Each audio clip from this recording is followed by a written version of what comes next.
Амар сайн байна уу? Та бүхнийг хүн театрын хамт олонны өмнөөс энэ өдрийн мэндийг хүргэж хамгийн сайхан бүхнийг хүсэн өрөөё. Монголчууд бид эрт дээр үеэс агас холоос айлчлан ирсэн эрхэм жичноо угтан авч дайлдаг сайхан уламжлалтай. 2026 оны аялал жуулчлалын салбарт өөрсдийнхөө хувь нэмрийг оруулах үүднээс хүн театрын хамт олон уран бүтээлчид бид бүхэн өөрсдийнхөө үндэсний өв соёл, язгуур урлагаан, орчин үеийн урсгал чиглэлүүдтэй хослуулсан өнөөдрийн тоглолтоо аялал жуулчлалынхаа гэрээтэй компаниудаа хамтран ажилладаг бүх сайхан эрхэм зочдод өргөн барьлаа. Үнэхээр энэ сэтгэл бас сайхан байна. Яг гэвэл 2019 онд хүн театр маань анх үүсэн байгуулагдсанаас хойш бид нар 6 дахь жилдээ ингээд өөрсдийнхөө бусад мэргэжлийн театр чуулгуудаас бас нэг өөрийн гэсэн өрмөц онцлогтой байхыг хичээж энэ тоглолтоо найруулж ингэж хүмүүстэй бас үзэгчид түмэндээ жижигдээ хүргэжсэн. Тэгээд явцын дунд бол маш их өндөр бас ийм хүлээлтийг үүсгэж чадсан. Танай тоглолтыг үзэхээр бас нэг ийм гоё шин залуу ирч хүчтэй ийм тоглолтыг биднэрт хүргэж чадлаа гэсэн ийм сайхан сэтгэгдлийг бас хүлээж аваад манай уран бүтээлчид бид маш их баяртай байдаг. Тэгээ манай бас хүн театрын онцлог гэвэл дандаа шин залуу уран бүтээлчид байдаг. Та мөн бас циркийн урлаг хосолсноор онцлог. Тэгээд энэ Монгол үндэснийхээ сайхан гэрийг театр хэлбэрт болгосон анхны гэр театр гэдгээр бид нар бүхэс маш их бахархдаг. Ер нь бол альч салбарт энэ Монгол улсынхаа төлөө өөрсдийн чадах хийж бүтээх уран бүтээлээрээ ингэж үзэгчтэй тэр дундаа гадаадаас ирж байгаа эрхэм зочдтой ингэж хүргэнэ гэдэг бол бидний хувьд маш хариуцлагатай үүрэг байдаг. Тэгэхээр энэ хариуцлагаа бас өндөр ухамсарлаж чанартай сайн үйлчлэгийг явуулахын сан гэж хүсдэгэ. Багшийн тэр заасан эрдэм шаваар дамждаг учраас багшийн тэр заасан сургаалыг хэв намбыг алдагдуулахгүйгээр хүргэх гэдэг ийм үүргийг бол миний хувьд бол маш их барьдаг. Одоо ч гэсэн бас ингээд бүжиглэхээ урлагаар хичээлж залуу гоё бүжигчтэйгээ бас ингээд тэдрээсээ дутахгүй байхыг бас хүсдэг. Тэгээд энэнд бол мэдээж бэлтгэл сургуульд шаардлагатай. Тэгээ маш сайн сургуульд хийх юм бол яг тайзан дээр гарсан хойноо бол үзэгчтэй хараад тэр гоё халуун алга ташлтыг сонсоод бол бүр ингээд өөр ирэхгүй ингээд бие сайхан суллаж, амьсгалаа сайхан зөв авч баг хүмүүсийн тэр надад өгч байгаа тэр нүдний харц, гоё инээмсэглэл, нэг юм нандин юм харилцаа намайг ингээд шууд нэг юм бүхнээс чөлөөлж өгдөг. Тэгээ тэр надад хамгийн гоё мэдрэмж байдаг. Тэгээ тэр дундаа манай энэ хуурын татлаг, хөөмийн ишиг аялгын хоолойн олон гайхалтай төрлүүд, бүх үндэсний хөгжмийн зэмсгүүд, үндэсний хэв шинжийг хадгалсан бие биелгэнээс өксүүлээд зүү Монголын хойд чигийн өмнөд халахын ингээд маш олон төрлүүдийг энэ бүжгийнхаа урлагаар биеийн хилэмжээр дамжуулж гаргадаг учраас энэ бол бас Монгол хүн болгоны бас зайлшгүй эзэмссэн байх ёстой ийм чухал төрөл гэж би бас боддог. Багш нар маань ч тэгж сургасан байдаг. Тэгэхээр үзэгчтэй илүү их ойр байлгах үүднээс зочдоосоо хүн ингээ сайхан урьжгаад ингээ цог энтер ингээ бүжиглэхээр бүр тэрэндээ маш их бас ад жаргалтай байдаг. Монгол бүжгийн хөдөлгөөн нь өөрөө ийм ахуй амьдралтай, нүүдэлчин соёлтойгоо холбоотой юм байна. Бид нар энийг зайлшгүй сурах нь зүйтэй юм байна гэдэг тийм эрүүл мэндийн хувьд, гоо сайхны хувьд, сэтгэлгээний хувьд маш олон талын юм ач холбогдолтой байдаг учраас хүмүүс маань ч гэсэн тэрийг ингэж хүлээж авах айгүй дуртай. Танаа нөгөө нэг гоё үзүүлбэр байгаа юу энэ төр гэж бас их гоё асуудаг. Тэр болгон бүгдээрээ уран бүтээлч биднэрт их урам зориг өгдөг. Манай хүн театрын хувьд ч гэсэн энэ удаагийн найруулгыг манай туслах найруулагч Мөнгөн Шагаа, Бүжиг Дэглээч Мөнх Дүлгэн хоёр маань бас ажиллаж голлож одоо энэ бүх найруулгагаа хийсэн байгаа. Тэгэхээр хоёр бас залуу одоо энэ сайхан уран бүтээлчтэй бас ажлын өндөр амжилт төсөө.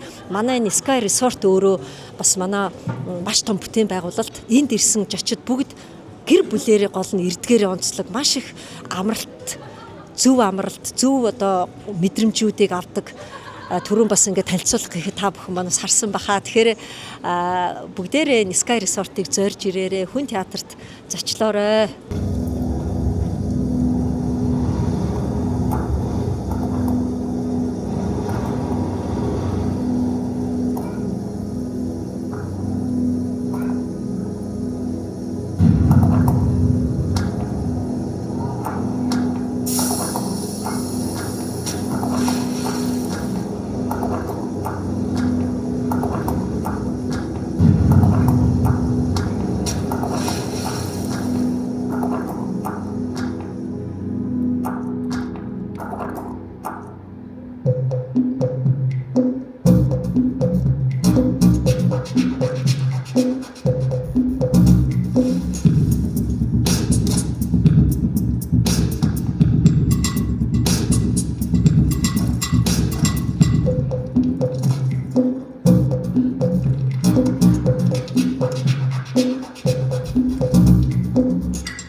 Хүн театр бол 2019 онд байгуулагдсан.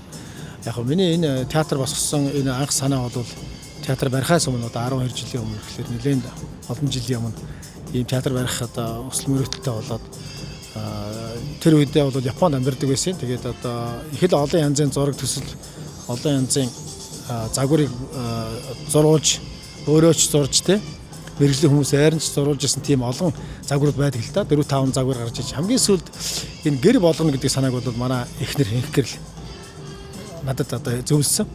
Ер нь одоо ингээд том байшин барьж яаснаас зөвхөн Монгол гэртэл театр болгочихвол яадаг юм бэ гэдэг санааг бол манай Хэнхэрл надад хэлээд тэгээ би энэ гэрийг ер нь яг театр болгоод ямархуу театр болох вэ гэдэг энэ загварыг олон одоо мэргэжлийн зураач нартай одоо загвар зохион бүтээгч одоо тий яг энэ мэргэжлийн зураач нартай хамтарч ажиллаад тэгээд энэ гэр театрын энэ загварыг гаргасан.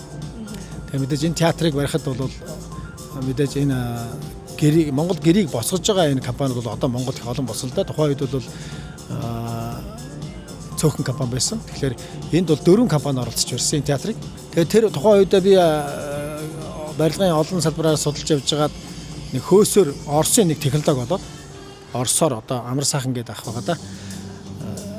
Байшингийн Оросын тийм технологи одоо 5 давхар байшин байлаа гэхэд 5 давхар дээр нь 6 давхрыг нь босгохын тулд зөвхөн хөөсөөр босгочдаг тийм хатуу хөөсөөр хийдэг тийм технологиг тэд нар надад танилцуулаад тэгээ энийг ер нь том болгож болох юм уу гэж асуусан. Тэд нар хийж үзээгүй учраас л жоохон сүрдээд ийм том гэр одоо хөөсөөр хийхэд хэцүү гэдэг анхнаасаа бол зүрхшээжилээс л тэгээд бид нар одоо их удаан амраахыгаа гуйсны эсэстэй амраахаа ма зөвшөөр. Тэгээ одоо энэ гэр бол гадна талтай маш цуцаа яг гэрийн хэлбэртэй одоо ийм хөөсөөр гэрийг хөөсөлсөн. Энэ хөөс нь бол дангаар өөрийн гэрийн хэлбэртэй хөөс байна гэсэн үг шүү дээ тийм. Тэгээ Оросын технологиор ингэж хэвлэж авчирсан. Бөө дугаартайгаа авчираад ингээ гаднаас нь ухсраад хийсэн. Тийм учраас энэ гэр өөрөө маш дулаахан. Өвөл маш дулаахан, зун маш сэрвхэн. Одоо агаар нэвтрэх одоо юу маш бага байна гэсэн үг шүү дээ тийм. Дулаалга маш сайтай гэсэн үг. Тэгээд нэгдүгээрт одоо миний хүсэж исэн одоо өвөл зөнгөө ажиллаж болох тэр боломжийг бол одоо олон монголчуудынхаа ах トゥ нарынхаа тэр одоо гой санаанаас өвдөж театраа бол сайхан дулаах болгож чадсан. Яг хөө театр маань анх л одоо байгууллагатай Хэнхэрл бүтээр бол энийг яг л ардын урлагийг л одоо олон улсын жуулчид, гадаад орны олон зочдод өвлүүд таниулах одоо Монголынхаа ардын урлагийг сурталчлах зорилготойгоор барьсан. Сандлуудыг ингэ зөөдөг болгоод суурин одоо юм бүр тогтмол одоо сайн сандалтай биш юу сандал нь зөөгддөг, ширээ тавьдаг юм олон талын арга хэмжээнүүдийг одоо хийж болдог болгох нь одоо зөв шүү гэдгийг бол уран цэцэг захирал маань хэлсэн. Ер нь одоо бас буцаагаад нэг гол одоо юм бас ярих мартсан байна. Энэ театрыг анх одоо Sky Resort-од энэ гоё газар барих боломжийг бол бидэрт манай MCS группийн ерөнхийлөгч Од захирал MCS States компани захирал одоо уран цэцэг захирал хоёр маань бол бид хоёрыг маш сайхан дэмжиж энэ одоо газар орныг шийдэж тэгээд дээрэс нь энэ гэрийг барих энэ гэрийн доторх загвар бүх юм дээр нь бол санаа оноонд бид хоёр тусалж одоо үнэхээр ингээд одоо уран цэцэг захиралгаа ямар сайндаа манай хүн театрын загалмаас их гэдэг.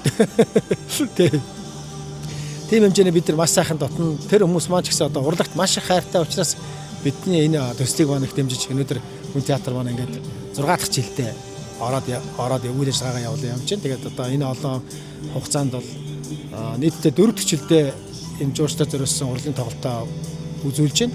Энэ тоглолтоо жилдээ нэг 100 тоглолт хийдэг. Яг 4 сарын дотор бол нэг 100 тоглолт хийдэг гэсэн үг. Тэгэхээр одоо бид нар 300 тоглолт хийсэн байна. Одоо 4 дахь жилдээ ороод явж байна гэсэн үг. Яг үндсэн ажилт нь бол нэг 15 байгаа. Тий. Тэгээд манай голцоо манай театрын маань одоо миний хайна их гэрэл маань бол өөрөө бүжгийн хүн учраас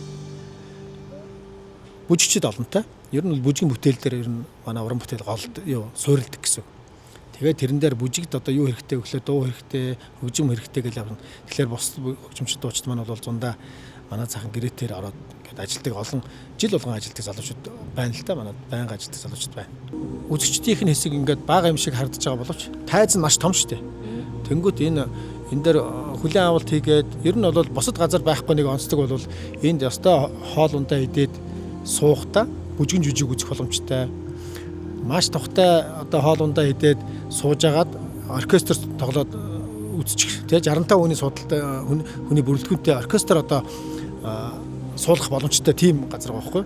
Тэгэхээр ер нь бол яг ресторан босод ресторан гэх юм бол жижигхэн тайцтай яг л одоо хүмүүсийн зөвхөн хоол унданд жоохон хамгийн их ачаал бүгдлэгдэж шүү дээ, тийм. Манайх бол хоол одоо идэлхээс илүү энэ тайзан дээр яг л одоо жинхэнэ одоо урлагийн уур амьсгал ямар байх вэ, гэрэл нь ямар байх вэ, дууралт нь ямар байх вэ, жүжиглэлт нь ямар байх вэ гэд тэрэн дээрс анхаар тавьсан одоо нэг гол нэг театр гэдэг санаагаал ерөөсөө бүх энэ арга хэмжээндээ шингээх гэж оролддог. Тийм онцлогтой.